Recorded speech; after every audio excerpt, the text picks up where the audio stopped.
Hi loves, I'm back with another video. Today I'm going to be doing a quick little review on the new Makeup Geek blushes. I did purchase these on my own and I have been stocking them for like the past couple months. I've been waiting to get my hands on these.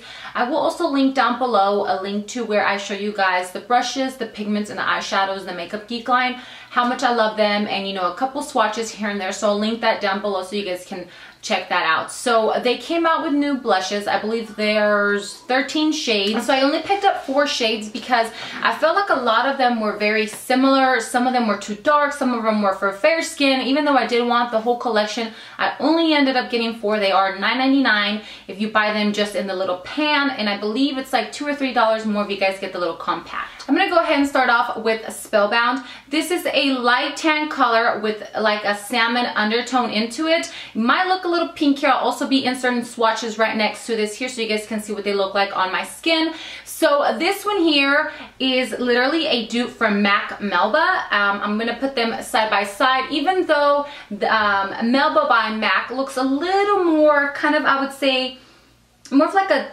pink tannish color, while the one Spellbound is a little more pinkish, I would say. So this one's more tan and this one's more pinkish. But if you guys have been wanting to try to get MAC Melba and the $21 I believe that it retails for is too much for you, Spellbound is going to help you guys out. It's a very nice, it's like, I would say it's kind of like a paleness pink to it, even though it says tan, depending on the skin tone, you know, that you guys are applying it to. It's a very nice matte shade that is like a very neutral color that you guys can wear as an everyday color. I really like it, but honestly, I swatched it on my face today and it really doesn't show up as much. So you have to be careful what you apply it with. There are some brushes that are going to apply this a little better than others. So play with your brushes a little bit if you feel like it's not, you know, staining your cheeks as it normally would. I am wearing one of the Makeup Geek blushes right now, which I'm going to save for last because it is my favorite. So again, this one's called Spellbound.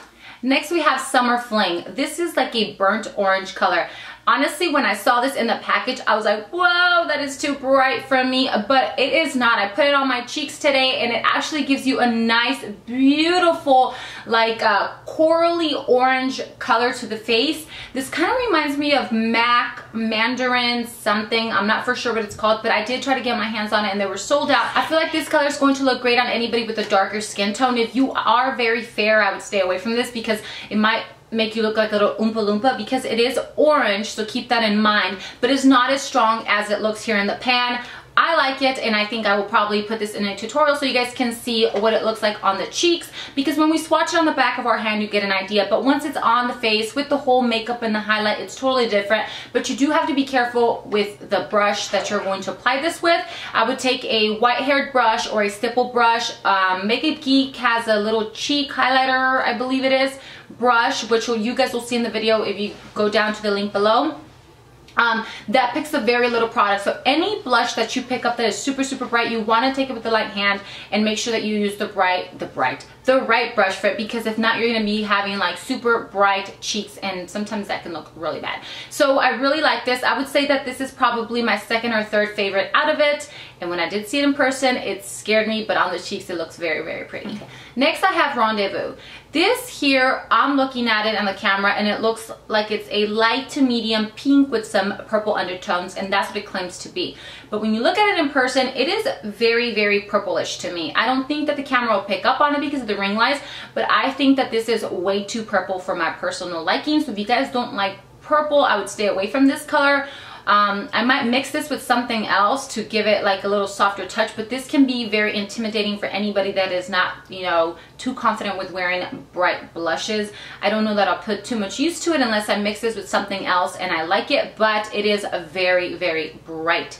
And it's not like, it claims to be like a light to medium pink with purple undertones. I feel like this is more of like a purple blush, period. It is too purpley for me, and I don't do good with purples. I do more of the coral and the pink and the peaches and the shimmery colors like that. Those are more of my favorite and more in my comfort zone. I will use it and I will mix it up, but if you guys don't like purple, I would definitely be careful with it, especially somebody with fair skin, because when I applied this on my face, it was like straight up purple. And I would say I'm like medium. I have that olive tone skin type, so if you guys have my skin type, I would definitely be careful with this. It's a little freaky. Lastly, I have Romance. This is hands down my favorite out of the 4 that I bought. This here is a soft rose with gold shimmer in it. And it's not like big shimmer. It's more of like that highlight luminous look that I like so much. And that's probably why I like it so much. But it's beautiful. And I feel like if you have a darker skin, this is going to just pop on your cheeks. It's just going to like, oh, it's gorgeous. It kind of looks like NARS Orgasm, I believe it is. But this is so freaking beautiful, hands down my favorite. You have to get this. It's just, I would say it's got like a tannish effect to it, and then you got the whole gold into it, and it just looks so beautiful on the cheeks. I am wearing it now, but I also did apply something else over it. And then if you guys are seeing my highlight there, it is the NARS Hot Sand, I believe, on my cheeks there. I absolutely love it. I went ahead and I blended it with something else, and you do have to be careful because it is extremely pigmented. All these blushes are extremely pigmented, so make sure that you guys kind of build it up because you don't want to slap it on there and then have to like buff it out really roughly on your face. So build it from soft to as strong as you want it. So yes, this one here, Romance, is hands down my favorite. It's a must-have. So those are the 4 that I picked up. I did want to be a good girl and not buy any more than that. I'm glad I didn't because I don't need any more, honestly. I have God knows how many blushes, and I am a sucker for blushes and highlighters, but I had to at least try them out and see what I thought of them. And they are $9.99 each, so if I would have bought them all, I would have spent well over $150 or $60 with tax and shipping, and we do not need to buy that many blushes. So I hope that this video was somewhat helpful. I know that there's tons of videos out there with reviews already, but everybody does have different skin tone colors. So hopefully if you guys are in my range, this helped you out a little bit. And I just wanted to try them out, let you guys know that the quality of these blushes is amazing. They are so soft, they're creamy, they blend on perfectly onto the skin. They're a must-have. Honestly, I would pick up 1 or 2 to see how you guys do before you go out there and buy 5 or 6 or 7 of them. I will also suggest to watch a couple videos so you guys can see the different colors, because the website colors are not really true to what the actual blushes look like. So I would suggest looking at a couple videos, especially writing down the ones that you guys like, because then you'll go back and look at the website and they look completely different. So that's pretty much it. I will see you guys in my next video. Thanks for watching. Bye.